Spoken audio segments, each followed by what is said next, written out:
Britain is a hugely diverse religious society, but of all the faiths practiced here, only one is truly British: modern pagan witchcraft, otherwise known as Wicca.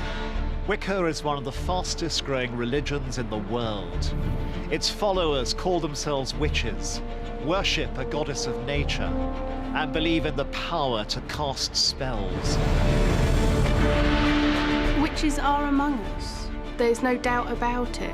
A long-held presumption about us that we worship the devil.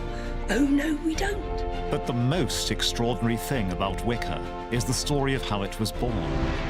Because while it looks like an ancient folk religion, Wicca was actually developed in the 1940s by a middle-aged nudist from the New Forest called Gerald Gardner. In one sense, he was highly devious. He wasn't a typical founder of a religion. King of the witches. His hair goes this way, his beard goes that way. He was witchcraft. I'm Professor Ronald Hutton. As a historian of British paganism, I've been studying Wicca for over 20 years. In this film, I'm going in search of the truth about this secretive, magical faith. I want to find out how this extraordinary Englishman reinvented witchcraft, became Britain's first celebrity witch, and in the process created a new world religion. Is it not a fact that these meetings are really very largely sexual orgies? They're not. Not in the least.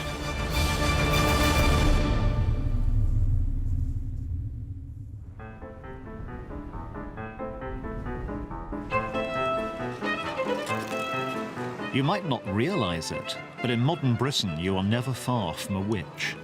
They don't wear pointy hats, and they don't ride on broomsticks, but they do cast spells, and they definitely believe in magic.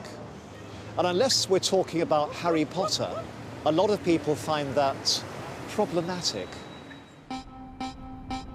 To the public, Wicca is often seen as mysterious, secretive, maybe even dangerous. But is this fair? I've been studying Wicca for 2 decades, and I have yet to be turned into a frog. But if I'm really going to understand Wicca, I need to get beyond the textbooks and get under the skin of this religion. But first, I need to find them. And as Wiccans are notoriously secretive, even that's a challenge. I've been invited to attend a ritual of a Wiccan group, which is quite an honor. Unlike other faiths, when Wiccans go to worship, they don't go to a church or a temple.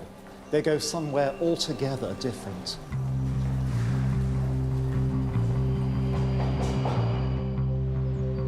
Modern witches are often urban creatures, but as a reverence for nature lies at the heart of their faith, they conduct their rituals in parks and woods right in the heart of the city. But despite this, you would never know they were there. As an outsider, attending this ritual is a rare privilege. To talk me through it is one of Britain's highest-ranking Wiccan priestesses, Christina Oakley Harrington. This is a gorgeous-looking place. Why have you chosen it, and what are we going to do here?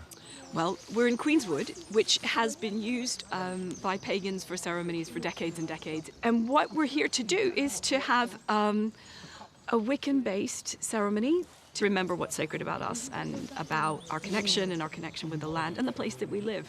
And it's customary in Wicca that there aren't observers, there are only participants. So I'd like to invite you to join us if you'd be willing to. I'd be honored. I'm a bit nervous. When doing a Wiccan ritual, one feels in connection with something very, very old and connected to the earth.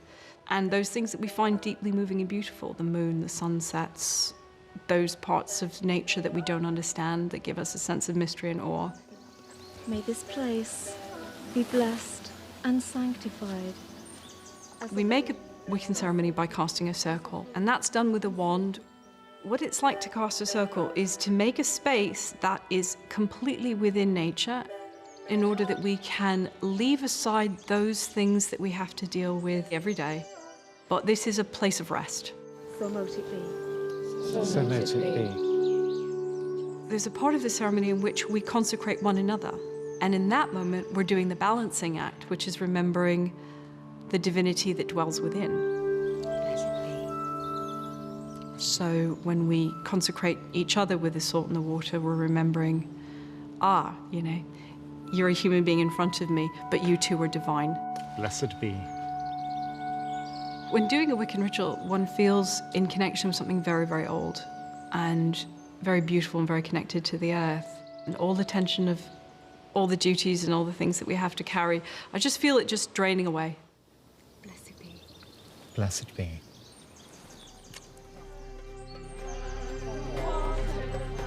Now, I thought that was a lovely ritual. There's clearly more going on here than just a bunch of people having a good time in a wood. There's something quite deep. But does it bring me any closer to understanding what Wicca actually is? Rituals like this, with their reverence for nature, feel like the continuation of a very ancient tradition. But in fact, nothing could be further from the truth, because Wicca doesn't have its origins in the mists of time, but in 1930s Dorset.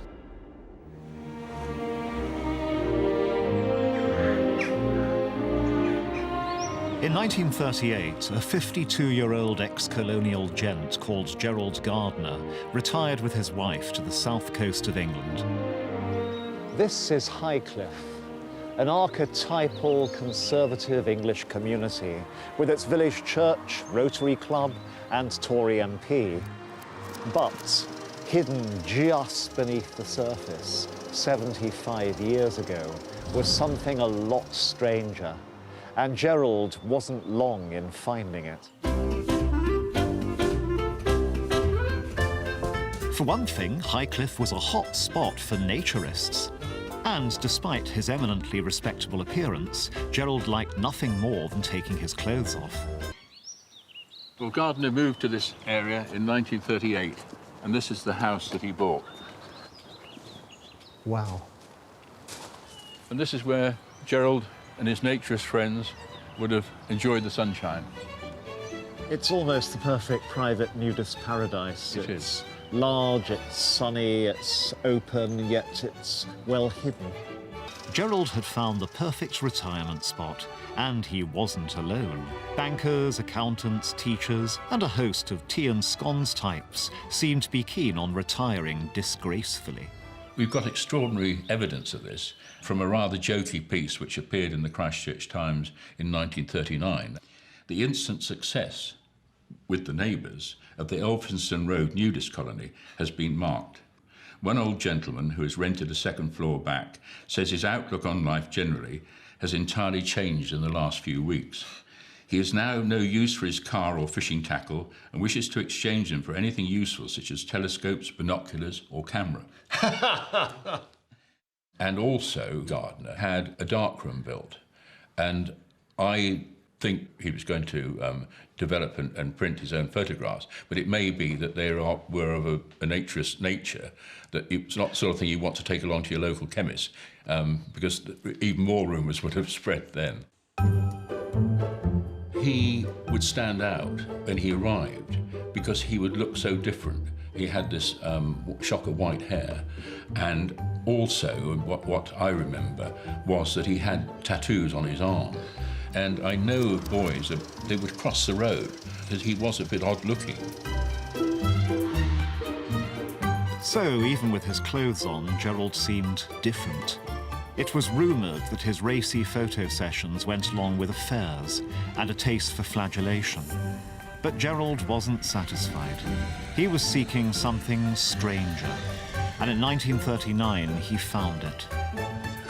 Gerald was about to become a witch.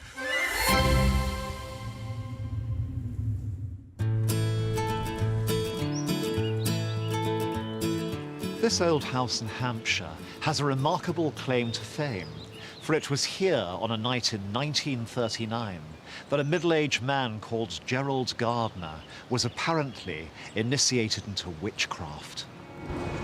I was blindfolded, clasped from behind and told, "I give you the password." Gerald claims that he was stripped naked, brought into a room full of witches, all similarly nude, and then given the secrets of an ancient magical religion. I was then pushed through a doorway and into the circle. And then the word Wicca was mentioned. Wicca, witch. They're witches.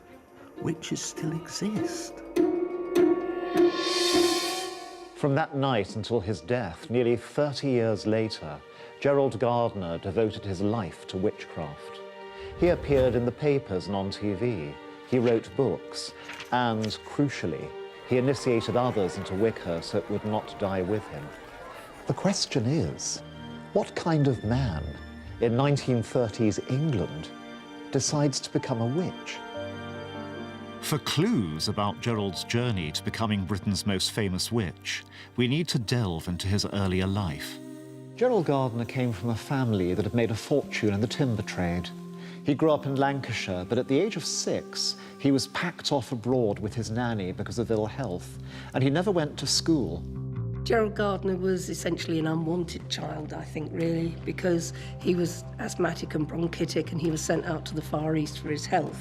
But the family never really reclaimed him.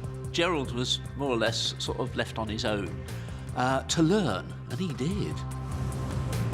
Gerald became very well-travelled very quickly, and as a colonial it was natural for him to seek his fortune among the tea and rubber plantations of the Far East. But while most colonials were content to sit back and drink G&T, Gerald went out and studied the tribal cultures of the places where he was living. In particular, he became fascinated by tribal ritual magic. One of the rituals that he attended was putting a young girl into trance. Disease was driven out of their bodies by spells. Magic to these tribal people was a matter-of-fact affair. It was real. Gerald says it was really quite an atmosphere. It was quite unlike anything that he had seen before. Gardner's fascination with tribal magic went along with a deep interest in Western occultism. He was inspired by pioneers like Sherlock Holmes author Arthur Conan Doyle, who was heavily involved in spiritualism and had become one of the most prominent public figures in magic and the supernatural. Gerald picked up on Conan Doyle's magical world, and it wasn't long before he was following in his footsteps, experimenting with seances and spiritualism. The tribal rituals he then witnessed in Malaya only cemented this belief that magic was a powerful and very real thing. So, by the time he retired to Highcliffe, Gerald had been studying magic for decades. And he soon made contact with local occultists, in particular a large group of Freemasons who were based nearby. He found a people who were, if not exactly like-minded, then similarly minded. There were some people who were very interested in esoteric things. There were others that were interested in nature and nature spirits. They were people who knew the local folklore. They knew the lie of the land. Those people, as he got to know, were interested in something else as well. This something else turned out to be a kind of native English version of the ritual magic Gerald had experienced in the Far East. It was real English witchcraft, and Gerald wanted in. He began taking part in magical rituals out in the New Forest. But what did witches actually do? And at this point in British history, what did it mean to call yourself a witch? As Gerald tells it, after his initiation, he and his coven began to work rituals in the New Forest, and they certainly started a tradition which continues to this very day. I've come to meet Wiccan priestess Pandora, who's going to demonstrate a ritual that Gerald and his coven would recognize. It's based on a traditional kind of healing spell, but the way it's done in a group, casting a circle, using certain words, all comes from Gerald. So we've got some hazelnuts here in a cauldron. What we're going to do is imbue them with some of our wishes and strengths, things that we think we can use in the dark of the year coming. Does this actually involve casting a spell? That's exactly what we're doing. Gosh. Earth and water, air and fire, charge these seeds with our desire. Natural objects, in this case hazelnuts, are charged with energy designed to cure winter ailments. And as I've got a cold, I'm hoping that it might help me.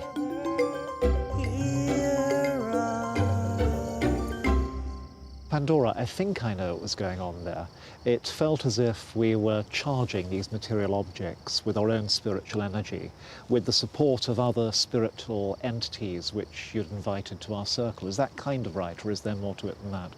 The other thing to add into it too is we're adding our own energies, because what we do is we've taken that energy that's around us and we've pulled it into ourselves, and because we've got ourselves moving, we've used that energy within us to charge these. Imagine, if you can, how this sort of thing would have seemed to most people in 1939. To most residents of Highcliffe, had they but known the truth, Gerald would have seemed little short of insane. But was this all madness, or was Gerald simply following tradition? In Britain, there is a long history of useful witchcraft dating back to the Middle Ages. Known as the cunning folk, these witches would cast spells to heal the sick or bring good luck. Research has shown that Gerald essentially used these spells in his own New Forest rituals. But it was his ambition that set Gerald apart from the cunning folk of old. For him, these English folklore spells held much greater power. Gerald had ambitions to use magic on a much grander scale that would change not just your health, but the entire world. He was about to test his newfound magical powers against something truly dangerous. As just across the sea, Hitler began to threaten invasion. When he wasn't casting spells, Gerald was also a prominent member of the local Home Guard. And so, it made sense to Gerald to prepare to repel the Nazis, not just with rusty bayonets, but with magic. And on one night in 1940, that's exactly what he and his coven are said to have done. We were taken at night to a place in the forest where the Great Circle was erected. I've come to the depths of the New Forest in search of the exact location of this famous magical encounter. And here to talk me through it is Gerald's biographer, Philip Heselton. Yes, hello, Ronald. Glad you found it all right. We're here because Gerald Gardner said we were taken at night to a place in the forest. And there we created the largest cone of power that we had ever attempted. What's a cone of power? Well, it's not a physical cone. It is something magical, a thought form, if you like. For Gerald, the threat of German invasion was the perfect opportunity to demonstrate the true power of Wiccan magic. And the great cone of power was raised and slowly directed in the general direction of Hitler. They built up power, dancing quickly round. And then when that power had reached its climax, there was this cone of power which could be seen by those who were sensitive to these things. The command was given. You cannot cross the sea. You cannot cross the sea. They rushed towards the fire, at the same time raising this cone of power and sending it over to the German High Command and indeed to Hitler himself. I have to confess, although the night isn't particularly cold, I'm shivering a bit here. I got wet feet. It's pretty uncomfortable. Would it have been similarly physically exhausting for them? Well, yes, because they weren't in the first flush of youth, most of them. It was something which exerted them.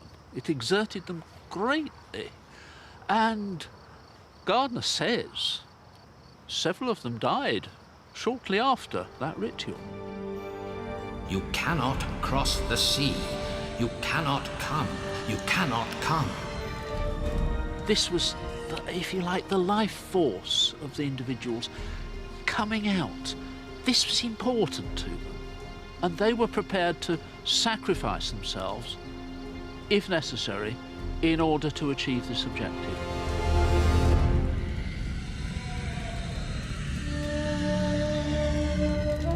Now, from the perspective of the present day, this story might seem utterly preposterous. Witches effectively sacrificing their lives in order to create a spell to ward off the Nazis. But Hitler didn't come, and even the British government seemed to feel threatened by the power of magic. Shortly after Gerald's Cone of Power ritual, a spiritualist called Helen Duncan was actually prosecuted for her occult activities.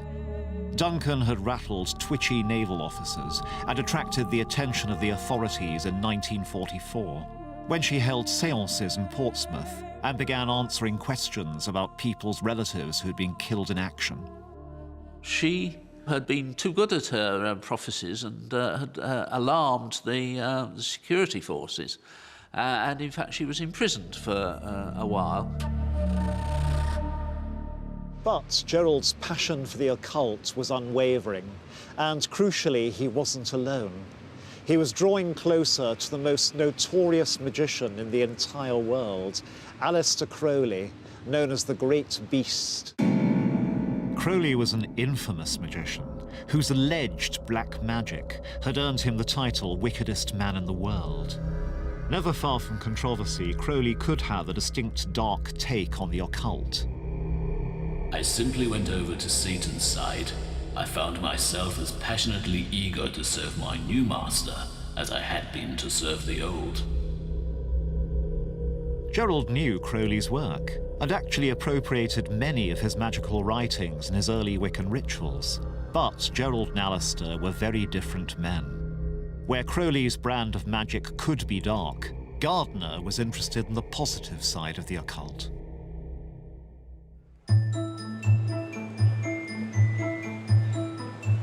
And these colourful characters gathered here at the Atlantis bookshop, which had a temple in the basement and sold rare texts with instructions on how to summon the dead, talk to angels, and wield supernatural power.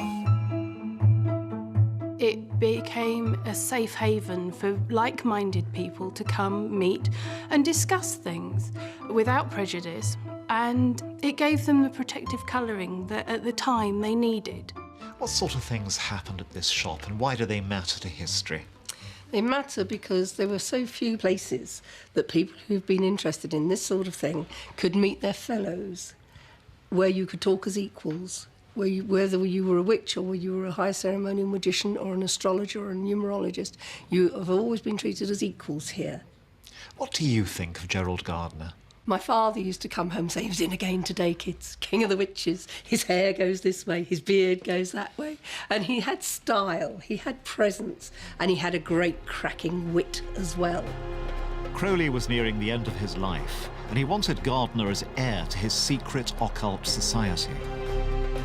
But Gerald was not content with a secretive underground subculture.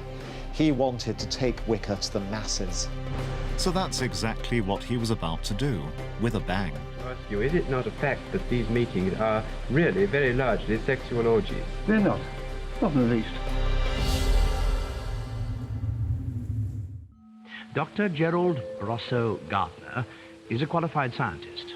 He is also a witch. This is Gerald Gardner, appearing on the BBC's Panorama programme in 1958. Most witches are initiated quite young, and of course, some of them are young, some of them are middle-aged, some of them are old. Just a few years previously, Gardner had been performing spells in the New Forest with a small coven of witches. So, how on earth did Gerald make the transition from local eccentric to celebrity on the BBC's flagship current affairs programme?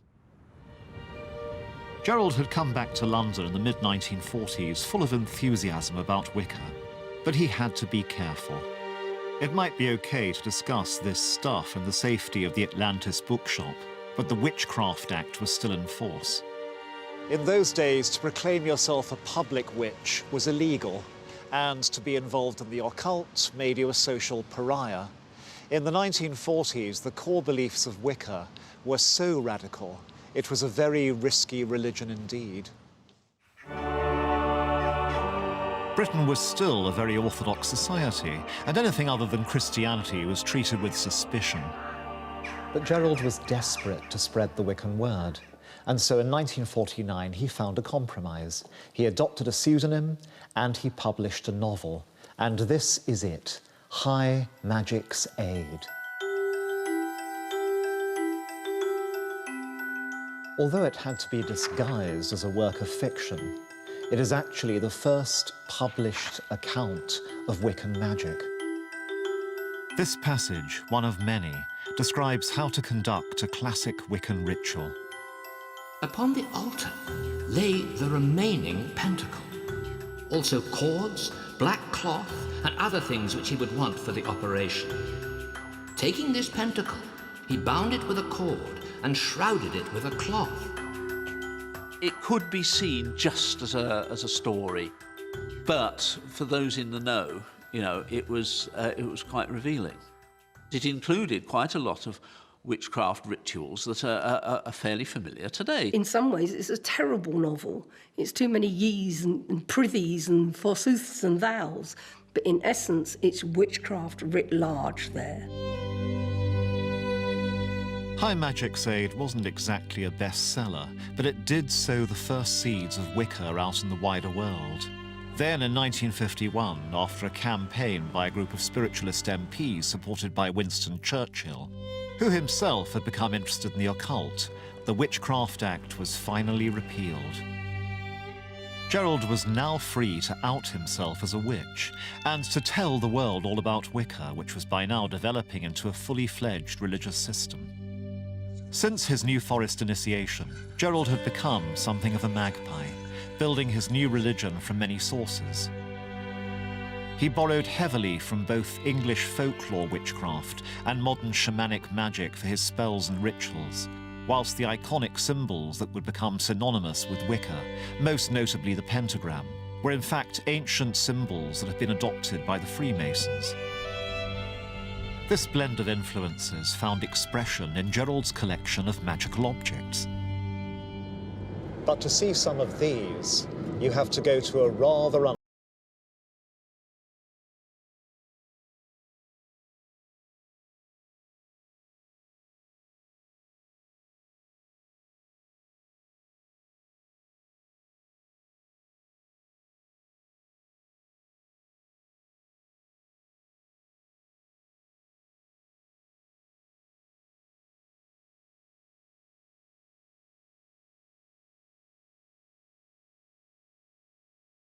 A property developer now living in Spain. Please come in. Thank you. He is also one of Wicca's senior priests, and in the great tradition of the faith, has had many of Gerald's most prized magical possessions handed down to him. Wow. Can you talk me through some of Gerald's objects and explain what they were for? Okay, this was Gerald Gardner's wand, or at least one of them. And he would have used that to cast a circle. The other items here that we have from Gerald is one of his athames. What is an athame? It's a ritual knife. We only use an athame for magical purposes. Oh my.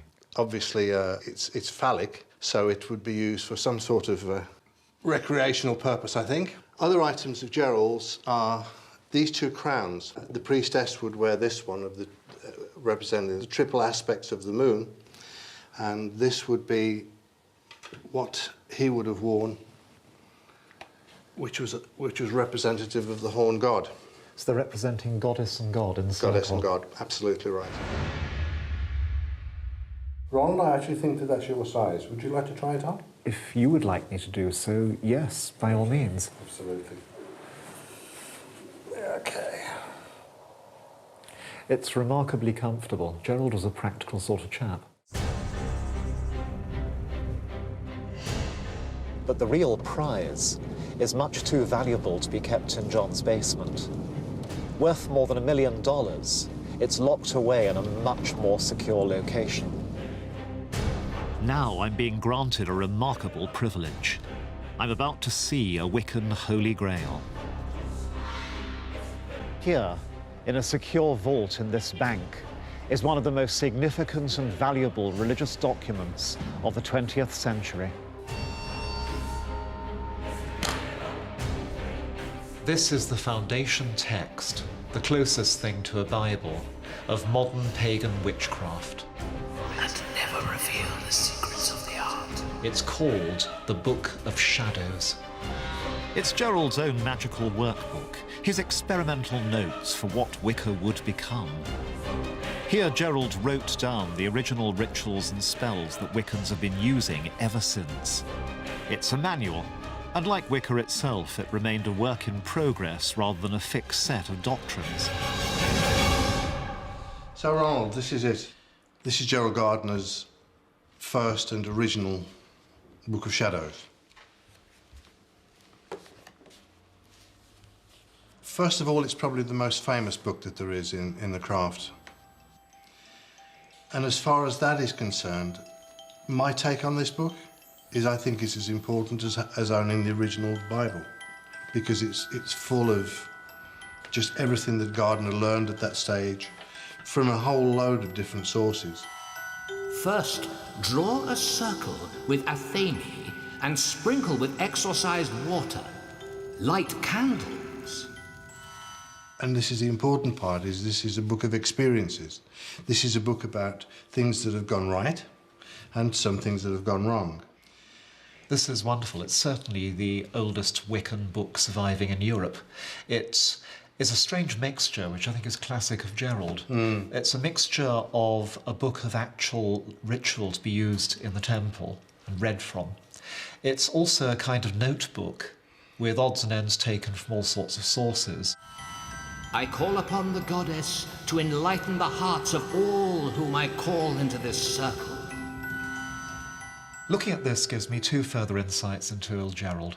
The first is just his love of beautiful things, his artistry, his love of script, like his love of wands, like his love of crowns, and also his willingness to adapt, to go on from one thing to another. This is somebody who's creating a work in progress which other people can pick up and with which they can do things. And move on from. Yeah. Yeah, that's the exciting thing about the craft, is it never stays still.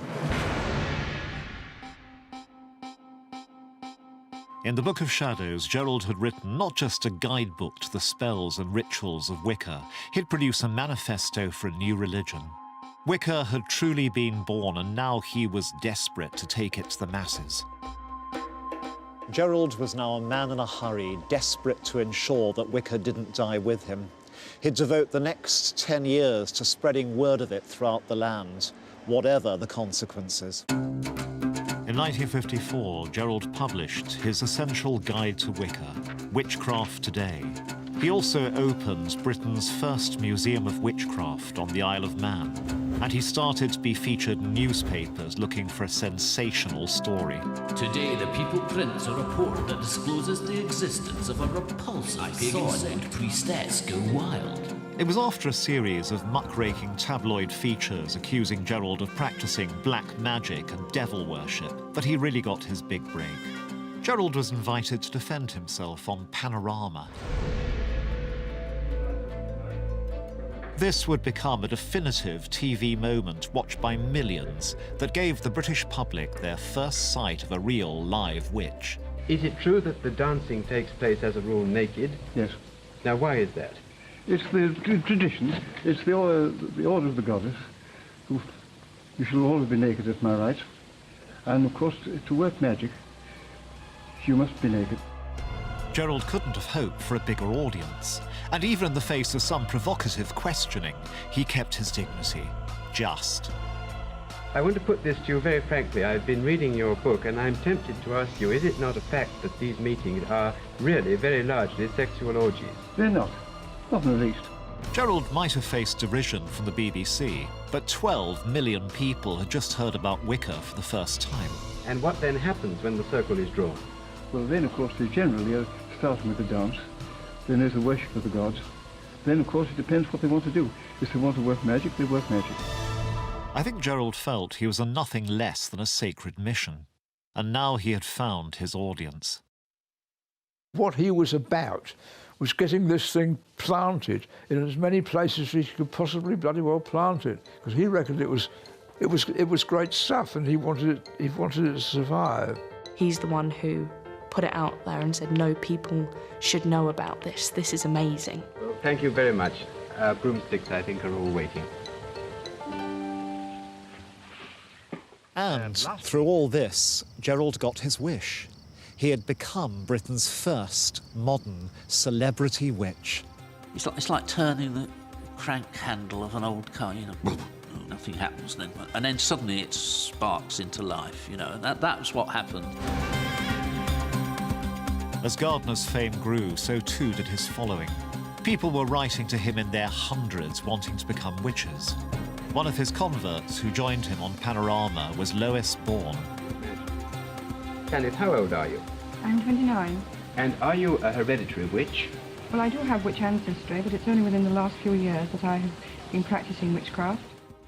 How did you find out about Wicca? I had all these spiritual gifts and I didn't know what to do with them. And eventually I read a book by Gerald Gardner, I think it was called Witchcraft Today, and I wrote to him and I asked him if he could explain these strange things which had happened to me throughout my life.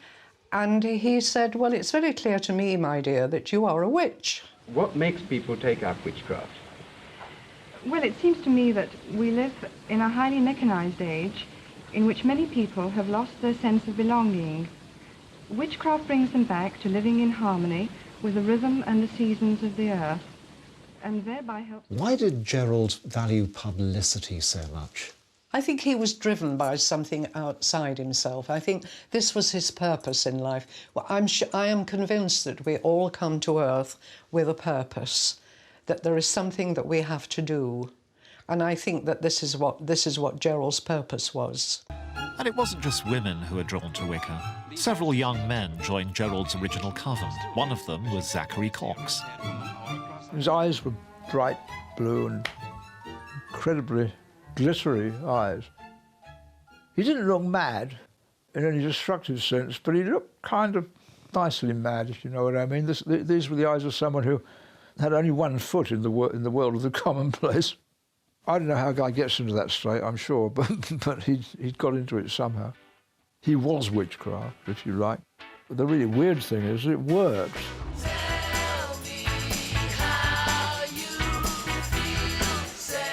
And at the dawn of the new decade, there was something else in the air that would work in Wicca's favour: social revolution.